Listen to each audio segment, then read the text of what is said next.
There was always something disturbing about the silence. Not the silence that fills the room after a busy day, but the one that hangs over the city in the depths of the night, like a foggy veil that absorbs all sounds. I was sitting in the kitchen watching the darkness through the large window when my phone rang and I almost dropped my coffee cup. A number flashed on the screen that I couldn't recognize. I answered. "David?" The voice on the phone was tense and full of anxiety. It was Carrie, my former neighbor. We haven't spoken in several years. "What happened?" I tried to remain calm, although my intuitive feeling already suggested that it was something serious. "I can't take this anymore, David. You know I've always felt safe here, but something has changed. Something ominous. I'm hearing strange noises and it's like someone's following me." A cold feeling came over me. I remembered that Carrie was always prone to hysteria, but there was something convincing in her voice that made me worry. "Don't take on more than you can handle. Make sure you lock all the doors and don't open them to anyone." "I'll try to come," I said, trying to be calm. When I arrived at her house, the night had engulfed it in darkness. The street was empty, and only my car broke the silence when I arrived. I knocked on the door, but no one answered. A few minutes later, I came across strange footprints on the doorstep. They were marks that seemed to be left by wet boots, but in the form of some strange marks that I could not identify. I carefully opened the door and stepped inside. "Carrie?" I called, but there was no answer. It was dark inside. Only a few dim lamps broke the darkness. I walked through the corridor, listening for any sounds. Then I noticed her cell phone lying on the floor by the stairs. It was a red flag, and I already felt that something was wrong. Suddenly, I heard a crack from the upper floor. My heart skipped a beat, and I decided to go upstairs to see what had happened. I climbed the stairs carefully, each step ringing like a gunshot in the stillness of the night. When I reached the second floor, I suddenly heard the sounds of grinding. I tried to be quiet, but in the dark I could feel my heart beating even faster. What I found upstairs made me bite my lip to keep from screaming in terror. Carrie lay unconscious on the bathroom floor, her face covered in horror, and the room smelled of blood. I saw something strange, small trails of blood leading to the window that was open. I knew something was going on, but I still couldn't figure out what it was. I dialed the number of the police, hoping they would come quickly, but something inside me told me this was just the beginning of something much worse. The police arrived quickly, but by the time they got to Carrie, I was at my wits' end. They quickly got to work examining the crime scene, but from their questions and reports, I could tell they still had no idea what had really happened. "I saw those blood trails leading to the window," I explained to the detective, who looked tired and irritated. "Perhaps the attacker could have escaped through the window." "Of course," the detective nodded. "Did you notice anything suspicious before you found Carrie?" "No, nothing special," I replied. "She just called me and said she felt unsafe." They immersed themselves in their investigations, and I, not knowing what to do next, decided to stay. I was convinced there was something they might have missed, and I couldn't ignore it. I began to scan the rooms carefully, looking for any details that might shed light on what had happened. The bathroom looked like after a storm. Furniture was overturned and scattered objects created chaos. One detail attracted me, a small, apparently priceless brooch lying on the floor. I picked her up and she looked familiar, but I couldn't remember where I'd seen her before. I held the brooch up to the light to get a closer look. She was in the form of a small bird with jewels that glittered in the light. I didn't know why, but this brooch made me feel uneasy. While I was examining the brooch, one of the policemen approached me. "I'm sorry to bother you, but I have a few questions. Did you see anything that would help our investigation? Do you know of any conflicts Carrie has had with anyone?" I told him about the phone call I had received and how Carrie had always been worried lately. He wrote down everything I said and asked if I could give him any details about where Carrie could meet someone. After talking with the police, I decided to go home. The brooch was the only clue I could find, but what to do with it next? I decided to call a few mutual acquaintances to see if they knew of the brooch. Maybe someone knows if it could have belonged to someone Carrie knew. The night was dark and uneasy when I returned home. I couldn't help but feel that I was missing something, but what exactly? I decided to wait until the morning and try again to consider the details I'd already collected. This was only the beginning of a terrible game that I had yet to understand. The morning came with a heavy sense of anxiety. I couldn't get away from the thought of the brooch. I packed up and headed to the police, hoping to find more information or help with the investigation. The investigation department looked as gloomy and tense as the night I had spent. After getting out of the car, I noticed that the door of the police station was slightly open. A sense of unease came over me again as I stepped inside. I walked over to the front desk where the young detective was sitting at the desk again. "I've come to pass on some details," I said, placing the brooch on the table. The detective raised his eyebrows. "What it is?" he asked, examining the object carefully. "It's a brooch I found in Carrie's bathroom," I explained. "I thought it might be important." The detective carefully took the brooch and examined it, then looked at me again. "We've already checked Carrie's apartment, but we didn't find anything that could help with the investigation. Give me some time and I'll see if there are any traces on this item." I agreed and waited. When the detective left, I decided to use the time to look around the immediate area. I reached Carrie's house, but everything looked the same as before. While I was walking around, I noticed a few suspicious details. An old barn behind Carrie's house that didn't seem to have been in for a long time. After returning home, I tried to find out more about the brooch on the internet. I discovered that it may have been part of a jewelry collection that was often seen at auction. It is possible that it could belong to someone famous or be part of something bigger. I decided to check out a few sites and forums that specialize in antiques and jewelry. My search led me to one of the forums where I found a discussion about missing jewelry. I noticed that one of the users actively discussing the topic mentioned a similar brooch. After contacting him, I learned that he was an expert on antiques and could help me learn more about its provenance. He agreed to meet with me. We agreed to meet at a cafe where I planned to give him the brooch for further investigation. This brooch could be the key to the solution, and I was willing to do anything to find out the truth. However, as I was getting ready for the meeting, a message suddenly appeared on my phone. It was a photo of Carrie taken inside her home, showing her sitting on the floor near the bathroom with her eyes closed. I didn't know what that meant, but I felt that someone was not only watching us, but wanted us to know that this was just the beginning. Coffee in a cafe with an antiques expert, James, was an unsettling experience. I brought the brooch and told him about how I found it in Carrie's bathroom. James examined the brooch carefully, his face a mask of concentration. "This brooch looks like part of a vintage collection that was popular decades ago," he began. "Such jewelry often had meaning and could be owned by someone from a high social class or even wealthy people." "Could she belong to someone who had conflicts with Carrie?" I asked. James considered. "Possibly. But there's another point. I see an ancient mark on her that could be a family crest. If that's the case, you can learn more about her origins by consulting the historical archives." I decided to check it out, to find out if there were any connections between this coat of arms and the local families.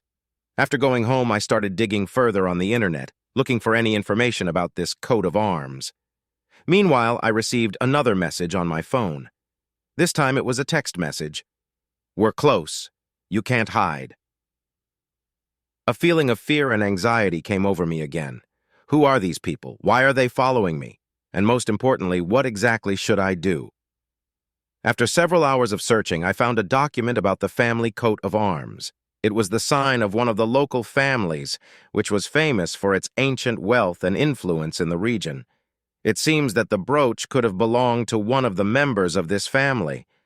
I decided to visit the archives to learn more about this family.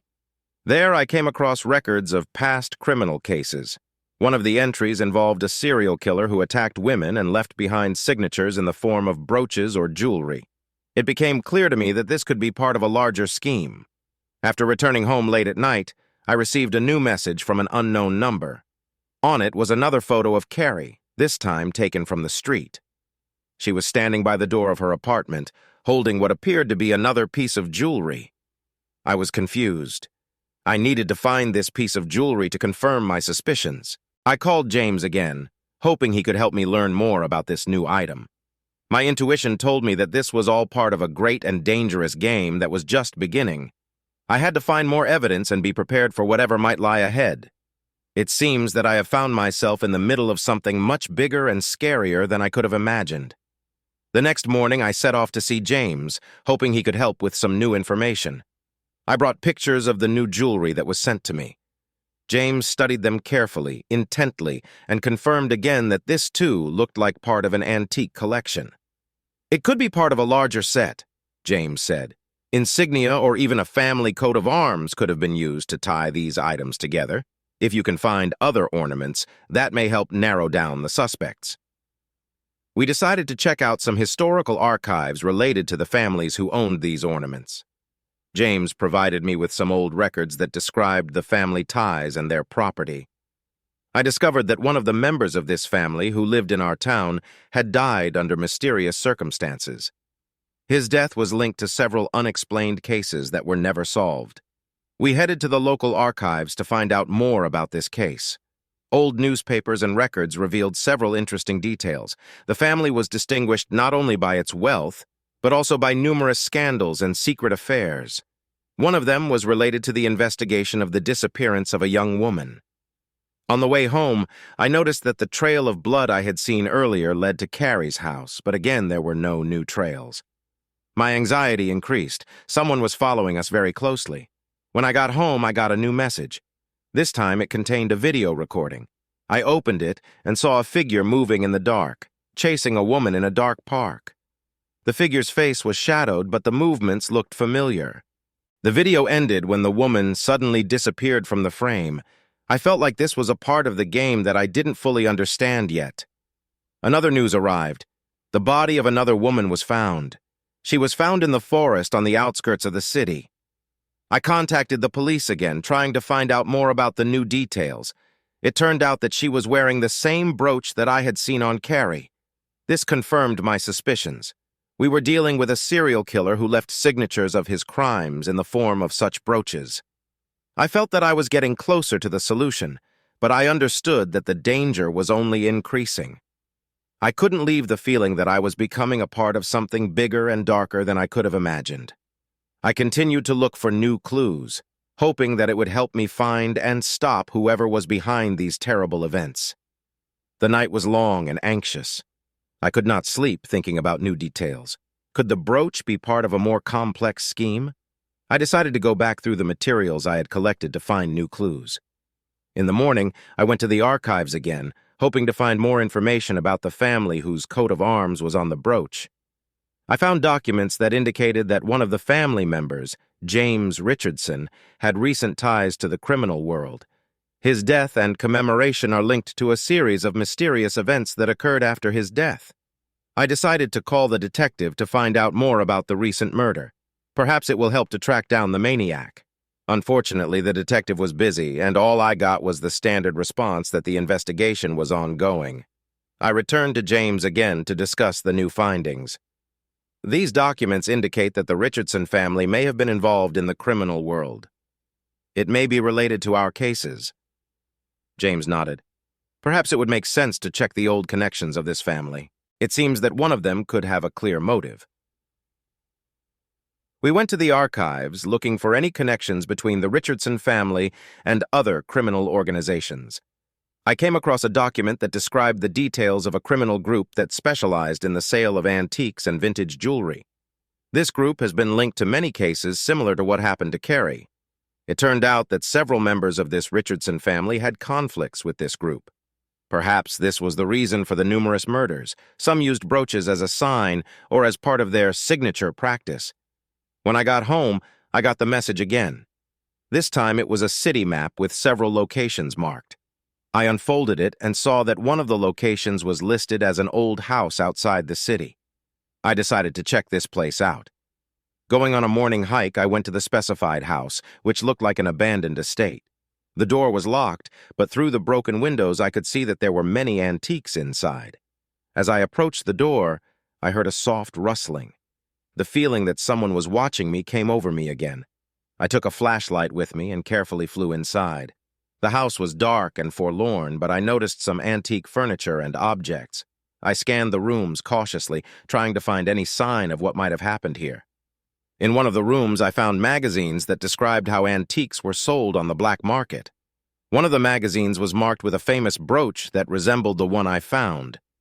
This could be evidence that this house was part of an illegal network. When I finished my examination and returned to the car, I noticed that someone had left a note on the windshield. It said, "You are close to the solution, but still far from the truth. Keep looking."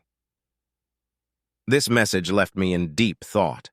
I knew that danger was near, but I understood that continuing the investigation was the only way to solve and stop the maniac.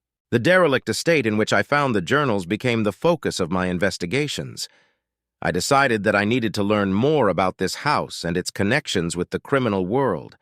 I reached out to local historians and archivists, hoping to find more information about the estate and its former owners.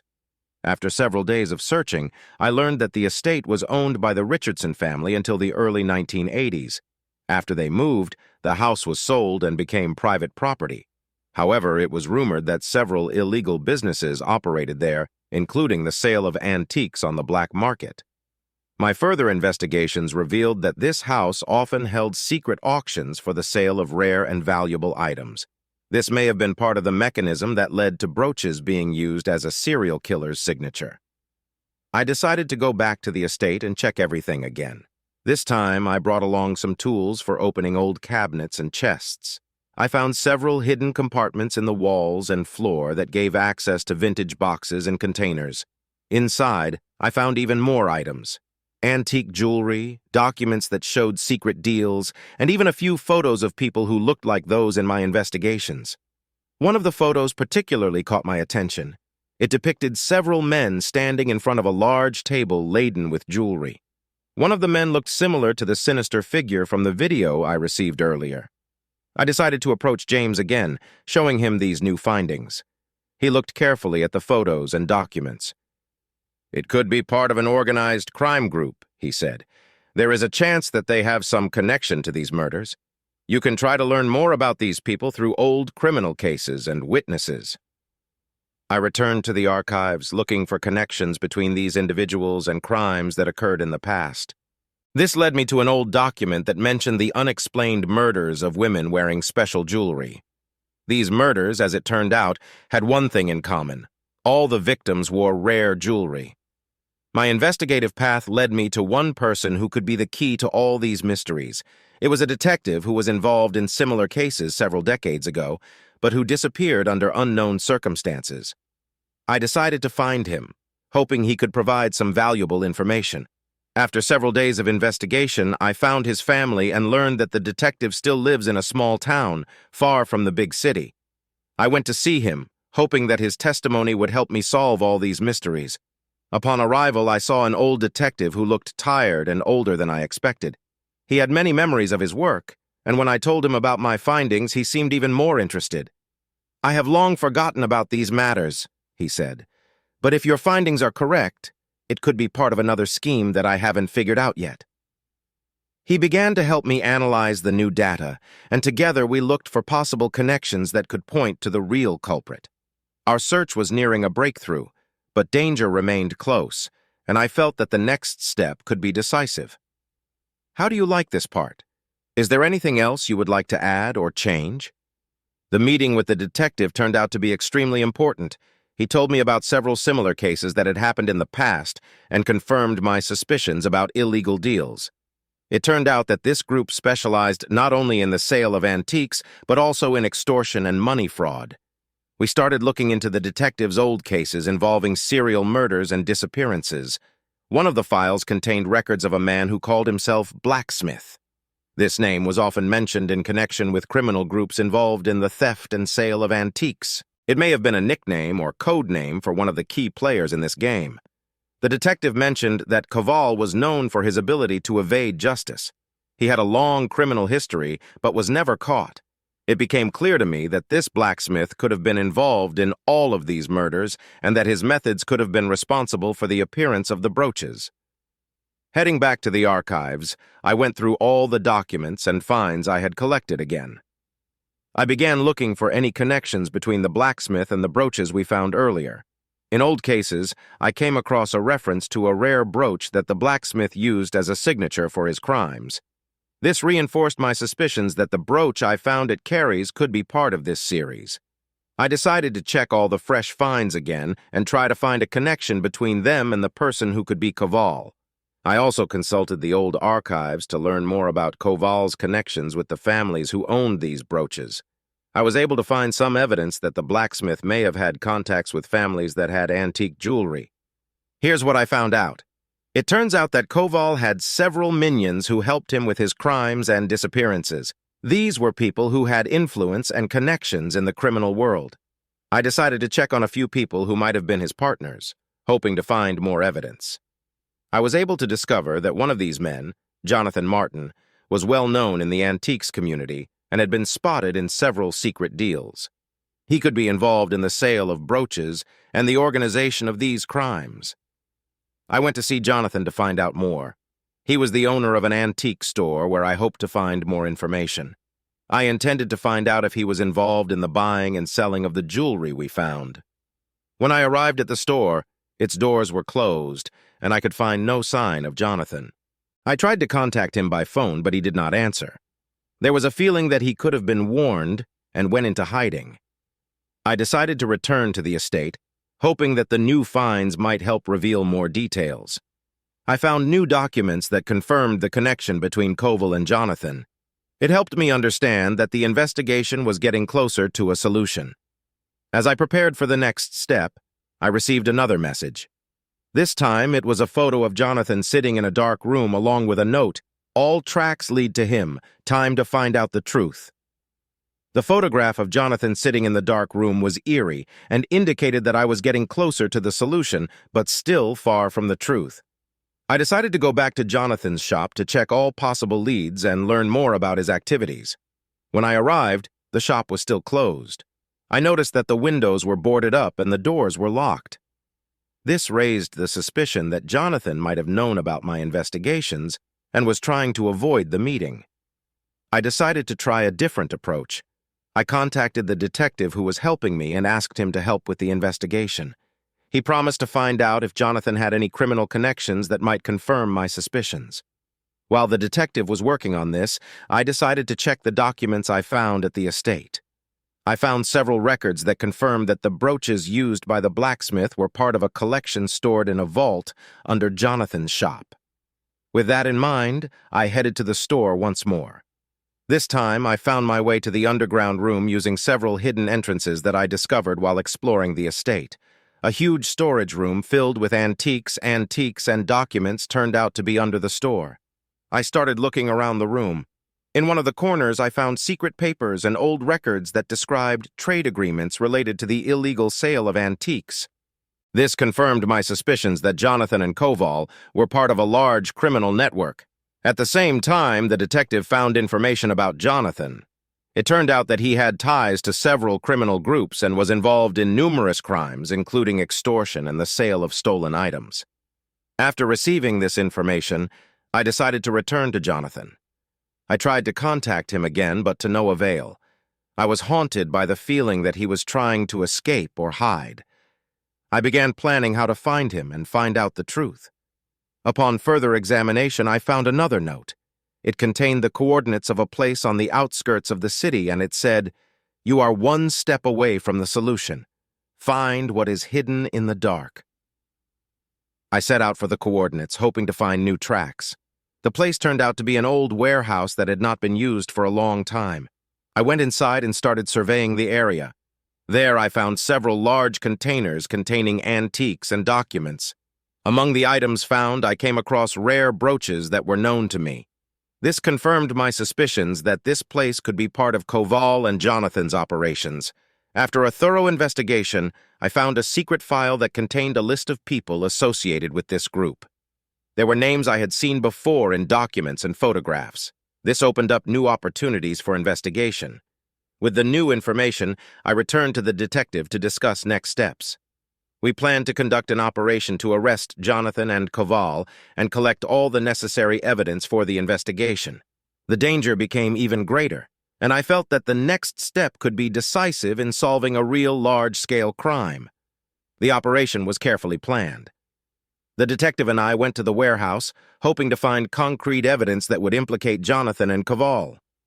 We knew it would be risky, but without this information, the investigation could be at a dead end. When we arrived, I noted that the warehouse was under security.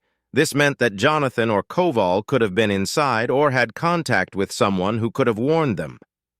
We decided to observe first and wait for darkness to sneak inside. Night came, and we crept into the warehouse through the back entrance. It was quiet inside. Only the sounds of burdocks underfoot broke the silence. We found our way to the main room, where several containers of antiques were arranged. Our goal was to find any new evidence that would support the involvement of Koval and Jonathan. As we began exploring the premises, I came across another secret room hidden behind a false wall. Inside the room were even more antiques, but also several documents that showed great deals and the purchase of rare items. One of the documents detailed how Koval planned to sell certain antiques through an underground network. It confirmed that he was part of a larger organization. I also found a list of individuals who were clients of this network, including known criminal elements. We decided to check another container in which we found some of Jonathan's personal belongings. This included letters and photographs that confirmed his ties to Koval.